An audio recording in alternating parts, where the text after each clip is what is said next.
ny mofinaina isan'andro atolotry ny mpitandrina rakotina valina maoly.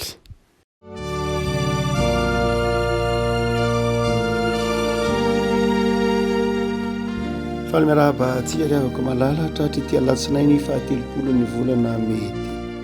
ny voalahatra ho mofinaina antsika nio dia ny tesaloniana faharoa toko faharoa tesaloniana faharoa toko faharoa andiny voalohany ka hatramin'ny andiny faharoa ambin'ny folo. Fakitsika aminaran'i Jesosy ary mangataka aminareo zay rahalahy ny amin'ny fiavian'i Jesosy Kristy tompontsika sy ny anangonana antsika ho eo aminy, mba tsy halaky hoetsiketsehina amin'ny saina na ampitahorina ianareo na amin'ny fanahy na amin'ny teny na amin'ny epistily izay toa avy aminay, milaza fa efa miandoha ny andron'ny tompo. Aza mety ho fitahin'ny olona akory ianareo, fa tsy ho avy zany raha tsy efa tonga aloha ny fiemorana, ka iseho ilay lehilahy nota dia ilay zanaky ny fahaverezana, ilay manohitra ka manandratra tena ho ambony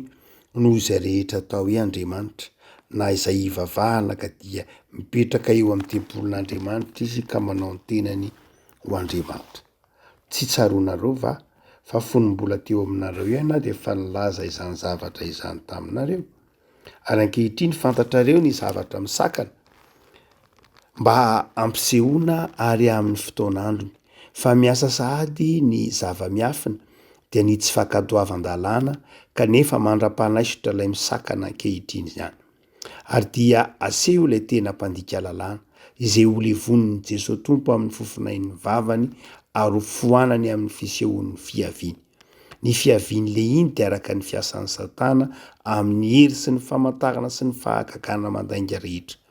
ary ny famitahana momba ny tsy fahamarinana amin'izay ho very, satria tsy mandray ny fitiavana ny fahamarinana izay amonjena azy izy. Koa izany no ampanantekan'Andriamanitra ny fiasan'ny fahadiso-kevitra aminy nony ny lainga, mba ho elohina avokoa izy rehetra tsy mino ny marina fa nankasitraka ny tsy marina. Ray masonao manamasinana amin'ny fahamarinana, ny teninao ny fahamarinana. Amen. Miresaka momba ny fiavian'ny tompo na ny andron'ny tompo ry havana i Paoly amin'ny titiratasy faharoa ny Tesaloniana ity. Fantsina momba ny fampianaran-diso mikasika ny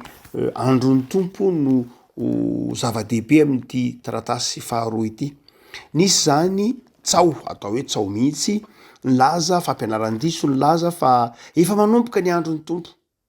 Ary satria efa manomboka ny andron'ny tompo dia misy zavatra be dehibe izay takina amin'ny olona. Tahaka izay nitranga io efa na amin'izao andro antsika izao range nisy be dehibe fampianarana teo manao hoe tamin'ny taona 2000 dia tonga ny tompo dia zao avy ny zavatra hitranga. Tamin'ny taona 1000 moa dia efa nisy an'izany mihitsy. Tamin'ny taona 1000 dia ny efa tonga ny tompo dia amin'ny daholo ny fananana, omeo mora ny trano sy ny sisa rehetra, afoizony zao be dehibe ny karazam-pampianarana izay nitranga tamin'ny taona 1000, tamin'ny taona 2000 koa fantatsika tsara, ary mandrakitiny andrara dia mbola misy maminany ihany miteny amin'ny ora ohatran'izao no tonga ny tompo, amin'ny fotoana ohatr'izao, izay ny tompo rehefa niteny manao hoe tsisy ahafantatra an'izany na dia ny zanaka aza. Tsisy olombelona afaka ahafantatra ary afaka nome daty hoe amin'izao ny tonga ny tompo. Dia tamin'ny andron'ny Tesaloniana zany efa nisy zany. Nisy zany hoy Paoly dia zao izy manao hoe aza mety ho fitahan'olona akory ianareo, aza mety ho fitahin'olona ianareo, fa reto kosa misy lafin-javatra izay amantaranareo hoe efa akaiky ny andron'ny tompo. Dia nisoratra masina zany dia manazava Paoly mampitodika antsika ny hoe tokony toetra tsara amin'ny finoana isika ary mitandrina ny amin'ireo izay fampianaran-diso isan-karazany. Dia momba ny fiavian'ny tompo Paoly eto dia izao ny marika voalohany ahafantaranareo fa efa akaiky ny tompo, efa ho avy ny andron'ny tompo dia izao isy olona na isy olombelona ihany zany izay hisoratena ho Andriamanitra. Tsy Andriamanitra izy fa hisorateny ary apetraky ny olona mihitsy ho ivavahana ny anarany na izy tenany. Rehefa mitranga zay dia efa tonga ny andron'ny tompo na efa akaiky ny andron'ny tompo. Zany hoe tsy Andriamanitra intsony ny ivavahana fa olona. ary io kory tsy hoe olona anankiraha tsy hoe le olona hitanao ery ambany vohitra ny mandehandeha ry fa tena hotopoin'ny olona mihitsy hotopoiny zao tontolo zao zany hoe io le jaona efa nytenan'io koa hoe ho avy ny antikristy zany hoe tena isy mihitsy zany olona ho isoratra hosoratan'ny olona ho isoratena ho Andriamanitra ary hipetraka eo amin'ny ao amin'ny tempolin'Andriamanitra ry zany dia mila mangataka ny fanamasina tsika zany atakatra hijery tsara mantatra hoe fa tonga ve ny andro ny tompo tsika pino dia tsy tokony ho miafina amintsika zany miafina amin'izay ho very zany raha zay ty taratasy teny soatan'ny Paoly teny ho heviny fa ny pino dia afantatra hoe io fa tonga le fotoana io fa misy olona na anaran'olona na olona aza efa lasa tompona mihitsy dia tamin'ny fotoan'andro de tamin'ny ataontsika hoe taonjato fasiambiny folo varopolo dia nisy mihitsy aza ny teniteny foana nisy ny teniteny foana zay tena ahitsy mihitsy eto nisy ny teny manao ny papa no tondrony reo kristianina maro reo vondron'olona sasany zay tsotonontsika eto reo fiangonana kely madinidinika zay niala tamin'ny fiangonana katolika hoe amin'ny papa le sanatry de sanatry mihitsy ny papa tsy naka ny toeran'Andriamanitra mihitsy ny papa sanatry ny vava tsy nanao an'izany mihitsy izy fantatsika fa fanaratsiana zay nitranga tamindreo fivavahana madinidinika secte madinidinika ny taonjato fasiambiny folo taonjato faharoapolo ary nisy ara-moa dia nanao taremarika mihitsy nanao ndry izy le tenen'ny enina ambinipolo senjato sy ny sisa rehetra tsy tena fahadosoany zany ary azo lazaina hoe eloko natren'Andriamanitra fa za mpanompon'Andriamanitra zany tsy nitaonany olona mihitsy hiala tamin'Andriamanitra fa nitaonany olona aza iona amin'ny Kristy nitaonany olona nitoroteny nitaonany olona iona amin'Andriamanitra dia diso zany tsy fanaratsiana tsy tokony ino zany mihitsy ny olombelona na ny kristianina sanatria hiteny ratsy ndray aman-dreny ampanahy tahaka izany fa mila misokatra amin'ny masotsika mila manokatra amin'ny masotsika isika fa na efa tonga ny andron'ny tompo na mbola tsy tonga fa miandry zay rehefa hitranga izay lehilahinota zay ho Paoly eto lehilahinota izay ilaza ny tenany mihitsy ho Andriamanitra tsy hitonany olona ho ao amin'Andriamanitra izy fa izy mihitsy no ho andoliana hiteny mihitsy hoe za no Andriamanitra ary za manokana mihevitra fa efa taonjato efa tany aloha aza efa ao anatin'ny andron'ny tompo tsika zao raha jerena efa ao anatin'ny andron'ny tompo tsika zao dia mety efa maty ary zany olona zany fa ny anarany sisany mety mbola andolian'ny olona etsero no tsika manao hoe ny soatra masina eto de manazava fa misy famantarana zay anafaran'ny tompo atsika ny amin'ny andron'ny tompo ka hitandremantsika hoe misy fampianaran-diso zay mampianatra mampisaraka koa aza indraindray fa ny faharoa zay amantaranareo azy hoy Paoly de izao anao fahagagana maro isan-karazany izany lehilahinota izany izy fahagagana ataon'ny satana andininy fahasivy zany hoe satana dia afaka anao famantarana famitahana ary itaonany olona hiala amin'Andriamanitra amin'ny alalana karazana fahagagana karazana famantarana zay fahamarinana sandoka isan-karazana rehefa mitranga zay dia akaikiko ny tompo Jesoa efa nytenan'io ao amin'ny filazantsaramasina ny Matio nanazava izy manao ihany aparany ihany disy teny hoe aty Kristy ary izy sy ny sisa izy famantarana maro isan-karazany zay mety ataony lay ratsy araka andininy fahasivy io de izao mila miambina ny kristianina tsy ho variana amin'ny fahagagana tsy manao fahagagana intsony Andriamanitra manao fahagagana Andriamanitra fa satana koa de mety anao famantarana fahagagana ampialany olona amin'Andriamanitra ampialany olona amin'ny finoana ampialany olona amin'ny fahamarinana dia zay sodokany fahagagana izay sodokany mpitady famantarana dia ho Paoly eto manao hoe tandremy tsara fa zany olo zany dia ho very famantarana lehibe faharoa zany ho tsika manao hoe ny fisin'lay lehilahinota na olona iray zay isoratena ho Andriamanitra ary fisina fahagagana maro samihafa atao amin'ny anarany zany olona izany na koa fahagagana zay mampiala ny olona amin'Andriamanitra, mampaladiny ny olona ny finoanan'Andriamanitra fa manome toerana fotsiny zao ny fahagagana ho amin'ny fahagagana. Fa ny fahatelo zay tenen'ny Paoly ravako malala amin'ity de ny hoe tena misy tokoa ny olona zay ho very, misy ny olona izay ho very. Tsy de matetika fa tenin'ny Paoly ty fa matetika indray mandeha miteny izy eo amin'ny Koritianina manao hoe raha miafina amin'ny filazantsara anay de miafina ho an'izay ho very zany. Koritianina io. Ato amin'ny Tesaloniana izy de manazava indray manao hoe izao ireo zay ho very dia satria izy ireo tsy nandray ny fitiavana ny fahamarinana. Very izy, tsy hoe Andriamanitra nanary azy, fa very izy noho ny safidiny tsy nandray ny fahamarinana. Azavaina tsara. Ndray mantsika mieritreritra ny antsoina hoe prédestination amin'ny lafiny miiba hoe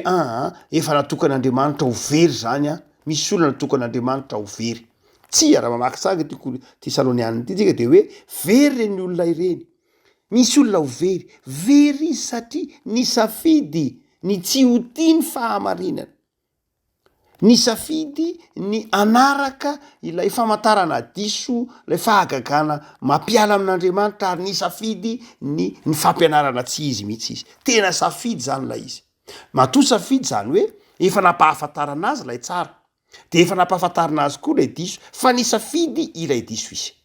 Am'izay fotoan'izay izy de ho very izy. Hoy Paoly andininy 2:20 mba ho eloina avokoa izy rehetra tsy niny marina fa nakasitraka ny tsy marina. Fantatry le olona zany hoe ty marina, efa tao anatin'ny marina izy,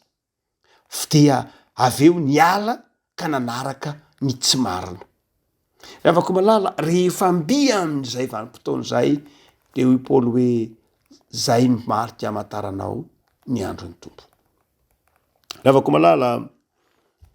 miandry ny fiavian'ny fanamasina isika. Raha mijery an'izany isika dia mietrehitra mana hoe ahoana moa zany no amantarana an'izany. Tohatra ny tsy mora, tohatra nefa tonga lay andron'ny tompo, tohatra mbola tsy tonga lay izy. Rovinara. Dia ny zava-dehibe ravako malala de ny fiandrasana ny andron'ny tompo dia fiandrasana azy ao anatiny tsy fiandrasana azy. Ahoana zany? Zany hoe ny fiandrasana ny andron'ny tompo de tsy hoe mipetraka tsy manao na inona ianao fa miandry ny fiavian'ny tompo, tsy zay loatra. Fa miandry ny fiavian'ny tompo isika nefa tsy miandry azy tsy manao ninina fa miandry azy ao anatin'ny asa. Zay le hoe miandry amin'ny tsy fiandrasana azy. Satria mantsy efa miandry olona tsika matetika de inona ataonao ao? Miandry olona eto de manina mipetraka miandry azy mipetrapetraka mandra-pahatokany. Tsy zay ny fiandrasana ny fiavian'ny tompo, tsy mipetrapetraka mandra ny fiavian'ny tompo. Inona ataonao mipetrapetraka miandry ny fiavian'ny tompo? Tsy zay. Fa miasa mandra-piavin'ny tompo, zay no izy. No zany de izao, raha miandry ny fiavian'ny tompo isika, tsy de ny mametra-panontaniana loatra ny amin'ny hoe ho avy ve ny tompo sa tsy ho avy, ho avy ny tompo, rovina izy ny tonga, de izao na rovina izy tonga na rovina izy tonga de vonona mandrakarivotsika. Jesosy efa nampahafantatra an'izany hoe ho tampoka io, manome famantarana betsaka amin'ny tompo ary tsika mahafantatra an'izany no ny asan'ny fanamasina. Fa izao ao anatin'ny fiandrasantsika ny fiavian'ny tompo de miasa isika. Miasa ampitiavana, manompo an'Andriamanitra, mizara fiainana sy fifaliana mpiarabelona, mitory ny fitiavan'Andriamanitra sy ny fifankatiavana, tsy mitory ny faharatsian'ny olona akory ny zava-dehibe, tsy mitory ny fahalemen'ny olona, ny toetra ratsin'ny olona. Zany avelao an'ny fanaratsiana lao an'izao tontolo zao, fa enao kosa mandehana mijoro vavolombelon'ny fitiavan'Andriamanitra.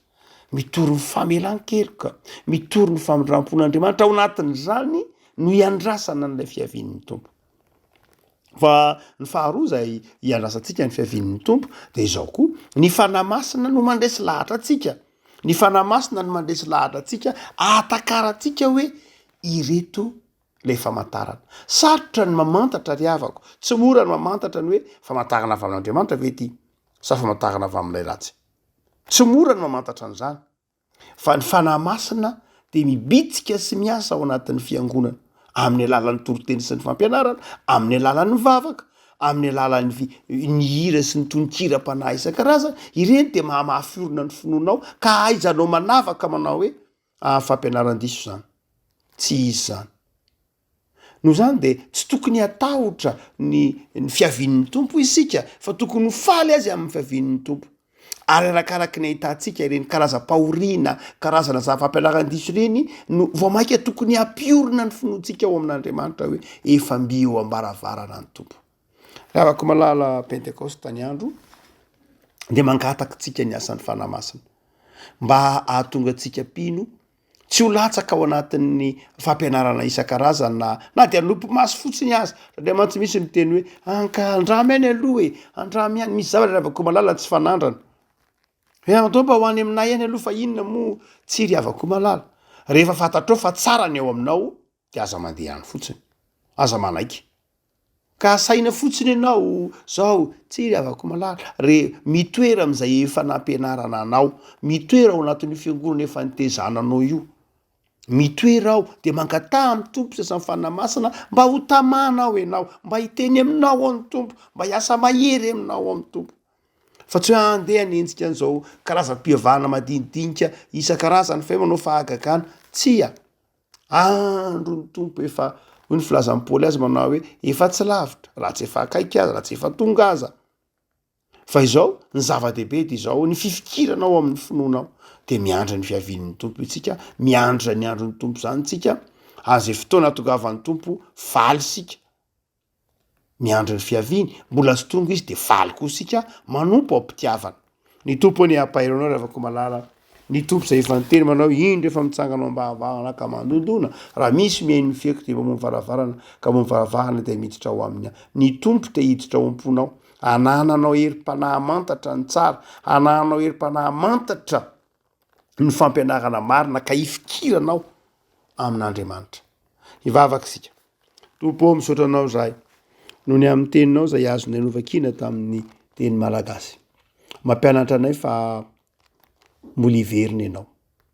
betsaka ny fampianaran-diso isan-karazany zay mampianatra ny momba ny fiavianao kanefa mampiala anay amin'ny finoana sy ny fahatokinanao